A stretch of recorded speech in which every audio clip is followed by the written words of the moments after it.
নমস্কার বন্ধুরা, কেমন আছেন সবাই? আশা করছি যে যেখান থেকে দেখছেন সবাই ভালো আছেন, সুস্থ আছেন। আমরাও ভালো আছি। আজকের দিনটা আমার মাতৃদর্শন দিয়েই শুরু করলাম। প্রতিদিন দাওয়াতের ভিডিও, ঘোরাঘুরির ভিডিও দেখতে দেখতে অনেকেই আমাকে কমপ্লেন জানিয়েছেন, একঘেয়েমি ভিডিও আর দেখতে চাই না, তোমার দৈনন্দিন জীবনযাপন সম্পর্কেও কিছুটা ধারণা পেতে চাই। সে কারণেই আজকে আমার দিনের সামান্যতম অংশ আপনাদের সামনে উপস্থাপন করার চেষ্টা করছি।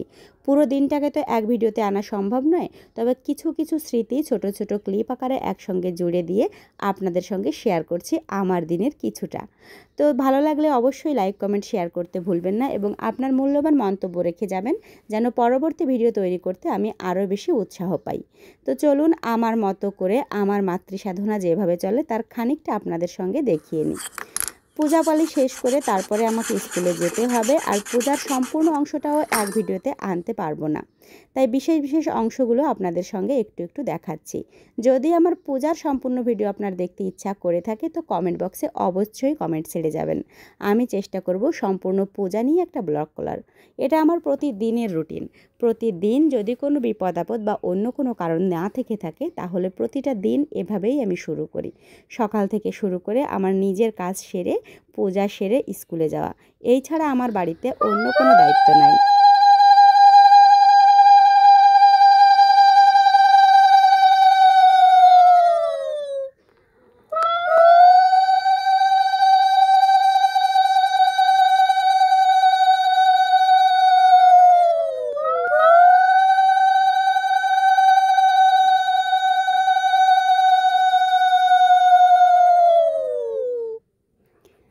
আমার মতো করে যেমন করে পারি তেমন করে মায়ের সাধনা করে মাকে সজ্জিত করে এবার আমি যাব আমার স্কুলের পথে।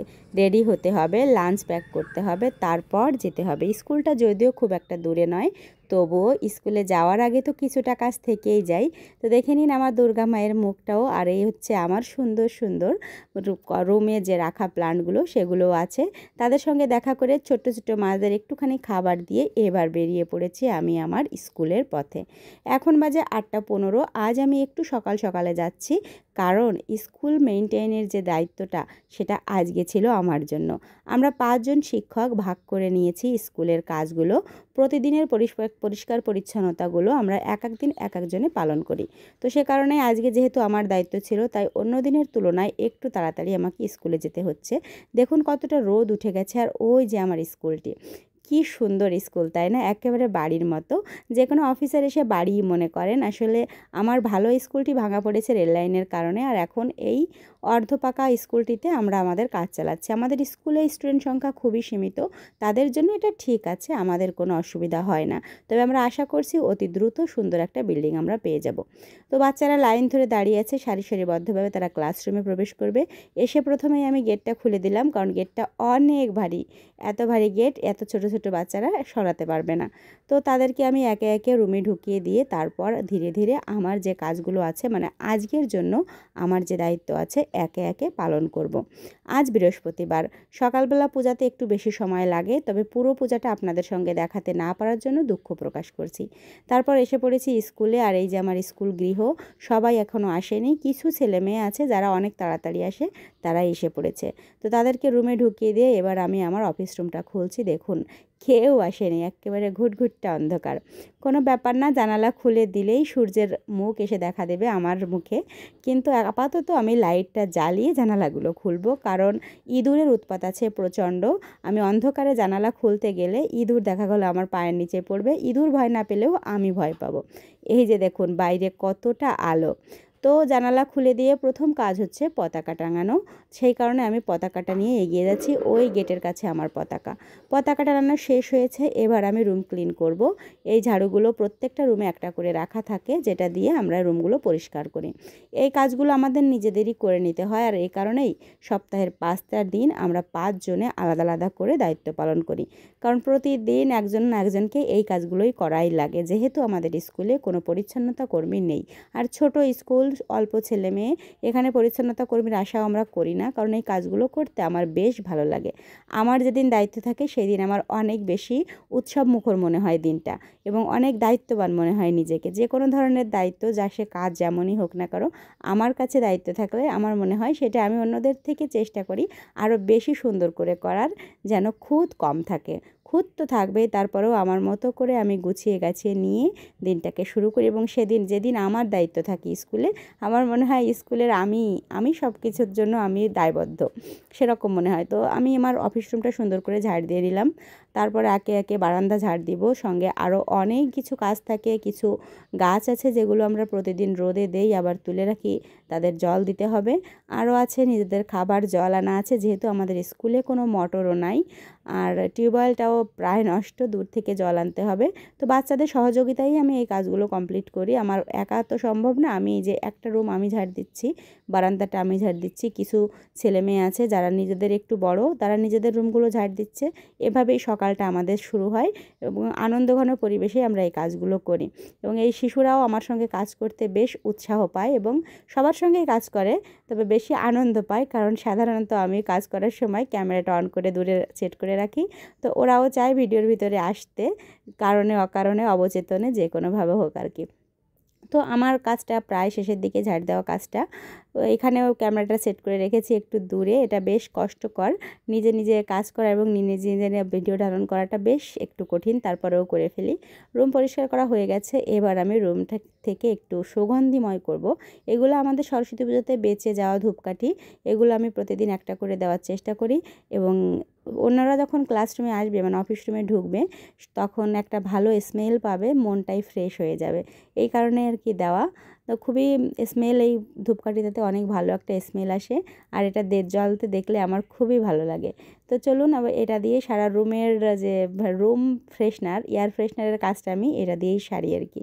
এয়ার ফ্রেশনার বেশিটা সময় থাকে না, ওটাও আনিয়েছিলাম আমরা স্কুলে, তবে ওটা দিয়ে ফ্রেশ করলে খুব একটা সুবিধা পাওয়া যায় না, যেহেতু খোলা রুম। তো এই ক্ষেত্রে এই ধূপকাঠিগুলো বেশ কাজের। ধূপকাঠি দেওয়া হয়ে গেছে, এবার বাইরে থেকে গিয়ে জল নিয়ে এলাম।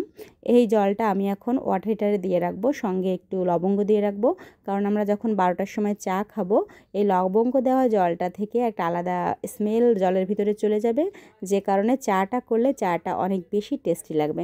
তো আমি এই সকালবেলায়, এখনও 9টা বাজেনি, কিন্তু 8টা 46 বাজে এখন। তো আমি সকাল সকালে এই কাজটা কমপ্লিট করে এবার বসে পড়েছি।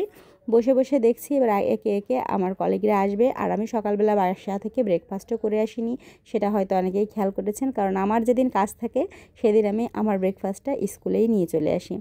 আমি এখন ব্রেকফাস্ট করব। একে একে আমার কলিগরা সবাই আসছেন, তাদের সঙ্গে গল্প করছি, এবং আমার ব্রেকফাস্ট মানে ওই ডিম সিদ্ধ আর কি, শসা ডিম সিদ্ধ, এই জাতীয় খাবারই। এই জন্য খুব একটা কষ্ট হয় না। প্রতিদিনই, মানে বছরে 365 দিনই ডিম দিয়েই আমার ব্রেকফাস্ট ছাড়া হয়, যদি আমি বাড়িতে থাকি। একে একে আমার সব কলিগরা আসছেন, তাদের সৌজন্য বিনিময় করছি তাদের সঙ্গে, আর ক্যামেরাটা একটু ধরিয়েও রেখেছি তাদের দিকে। তো ব্রেকফাস্ট শেষ, এবার ক্লাসে চলে এসেছি। আমার প্রথম ক্লাস ছিল আজকের। ক্লাসে আমি ইংলিশ ক্লাস নেব, ক্লাস 2য় শ্রেণীর আর কি। আমাদের স্কুলে আগেই বলেছি খুবই কম সংখ্যক ছেলেমেয়ে, একেবারে হাতে গোনা। মানে আগের যুগের কথা যদি চিন্তা করি, একজন মায়ের এক এক ক্লাসে যে কয়জন ছেলেমেয়ে, একজন মায়ের এর থেকে বেশি ছেলেমেয়ে থাকতো। কিন্তু এখন যেহেতু কিছু করার নাই, বার্থ রেট খুবই কম। আমার বিদ্যালয়ে আশেপাশের 4টি গ্রামের ছেলেমেয়ে আসার পরেও একটু কম আর কি। তো তাদেরকে আমরা নিজেদের মতো করে, নিজের সন্তানের মতো করে চেষ্টা করি আদর যত্ন করে লেখাপড়া করানোর। এবং আমি প্রথমেই কয়েকটি ওয়ার্ড বোর্ডে লিখে নিয়েছি, আমি খাতা মূল্যায়ন করব, এবং সেই সঙ্গে সাথে সাথে ওদের ওই ওয়ার্ডগুলো বলতে থাকবো, তাহলে ওদের ওইগুলো মুখস্থ হয়ে যাবে। প্রতিদিন কিছু ওয়ার্ড আমি শেখানোর চেষ্টা করি। আমি যখন নিজে কাজ করি, বোর্ডে কয়েকটি ওয়ার্ড লিখে দিয়ে ওদেরকে সেগুলো চর্চা করাতে থাকি। আর তারপর, মানে এটা আমার ক্লাসের হিসাবের বাইরে, আর এমনি রুটিন যে ক্লাস যেভাবে নিতে হয় সেভাবে নেওয়ার চেষ্টা করি, কতটা পারি তা জানি না। তবে ওদের যাতে কয়েকটি ওয়ার্ড বেশ ভালোভাবে রপ্ত করাতে পারি, সে কারণে আমি এই সিদ্ধান্তটা নিয়েছি। এবং ওরা সেই ওয়ার্ডগুলো পড়ছে, আমি যত সময় খাতা মূল্যায়ন করেছি, আর এখন একে একে সেগুলো আমাকে বলছে। তো বেশ ভালো লাগে। এবার এই মূল্যায়ন শেষ করে তারপর আমি রেগুলার ক্লাসটা নিব। একসঙ্গে দুইটা কাজ হয়ে গেল। যারা ভালো পারে, দ্রুত বলতে পারে, তাদের জন্য এক্সিলেন্ট ক্লাব, এবং যাদের একটু ওয়ার্ডগুলোতে সমস্যা হয় তো তাদেরকে আবার নতুন করে শেখাই বা আবার অন্য সহযোগিতায় বলানোর চেষ্টা করি। জানুয়ারি থেকে শুরু করেছি, এখন এই যে দেখতেই পাচ্ছেন YX মানে ওয়াই এর দিকে চলে আসছি। 26টা অ্যালফাবেটই প্রায় শেষের পথে। তো এই যে বাকিগুলো এই যে এখানে লিখে দিয়েছি এবং ও পড়াচ্ছে। আমি প্রথমে কিন্তু অর্থ লিখে দিয়েছিলাম না, পরে এবার আমি অর্থ লিখে দিয়েছি এবং অর্থ সহ এক একজন করে নিজেরা পড়াচ্ছে এবং মুখস্থ করছে। এভাবেই চলে। আর রুটিন ক্লাসে যা ছিল সেটা আমি এর পরবর্তীতে ওদেরকে দলীয় কাজ, একক কাজ ইত্যাদি ইত্যাদি যেভাবে আর কি ক্লাস পরিচালনা করার কথা আমি চেষ্টা করি 80% সেভাবে করার। তবে এইটুকু একটু বাড়তি নেই আর কি, যাতে করে ওদের শব্দ ভাণ্ডারটা একটু সমৃদ্ধ হয়। এবার আমার যে প্রতিদিনের আজকে রুটিনে যে পড়াটা ছিল সেটাই ওদেরকে দেখাচ্ছিলাম।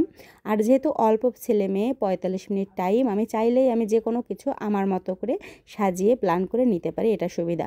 অনেক ছেলে মেয়ে থাকলে হয়তো এইটুকু করা যেত না।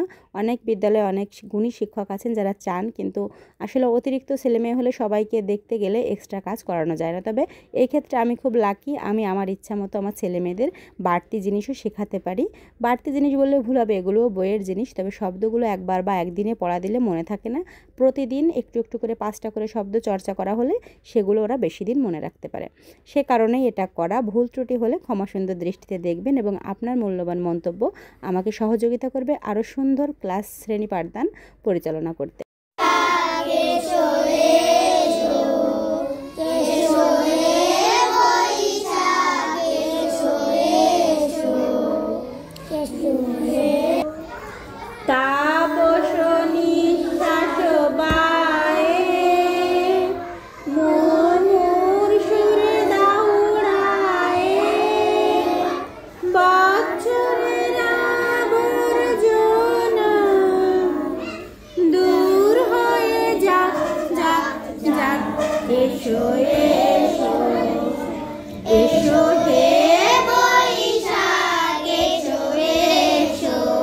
সামনে যেহেতু পয়লা বৈশাখ, সেই কারণে ওদেরকে পয়লা বৈশাখের গানটি একটু চর্চা করিয়ে দিয়ে তারপর এসে পড়েছি আমি আমার অফিস রুমে।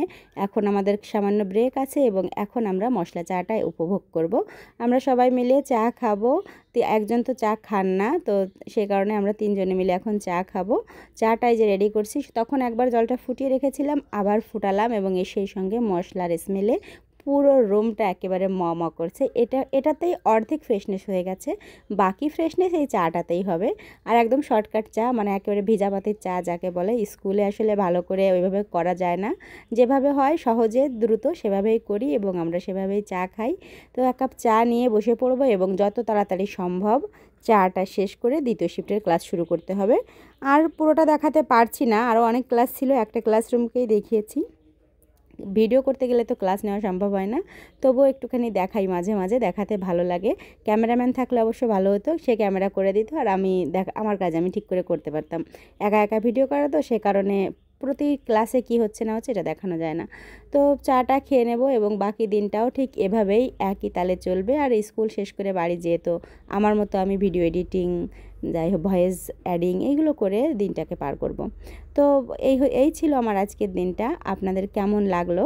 ভালো লাগলে অবশ্যই জানাবেন আর আমার জন্য আশীর্বাদ করবেন, আমার বিদ্যালয়ের ছেলে মেয়েদের জন্য আশীর্বাদ করবেন। আমরা যেমন শান্তিপূর্ণভাবে আছি, এরকম শান্তিপূর্ণভাবেই যেন থাকতে পারি এবং ভালো কিছু উপহার দিতে পারি। আর আপনার সুন্দর মন্তব্য আমাকে ভালো কাজে উৎসাহিত করবে, এটা নিঃসন্দেহে। তো আমার ভিডিও বেশি বেশি করে দেখবেন এবং আপনার সুন্দর মন্তব্য রেখে যাবেন। আর ভুল ত্রুটি হলে সেটা বুঝিয়ে বলবেন, কোনো বাজে শব্দ ব্যবহার করে না বললে খুশি হব। তো চলুন চাটা খেয়ে নিই। চাটা বেশ রিফ্রেশিং। আর এই যে দেখুন আমার বিদ্যালয়ের পাশ দিয়ে চলে যাওয়ার রেল লাইন, কী সুন্দর লাগছে। আর এখন ট্রেনও আসছে, দেখুন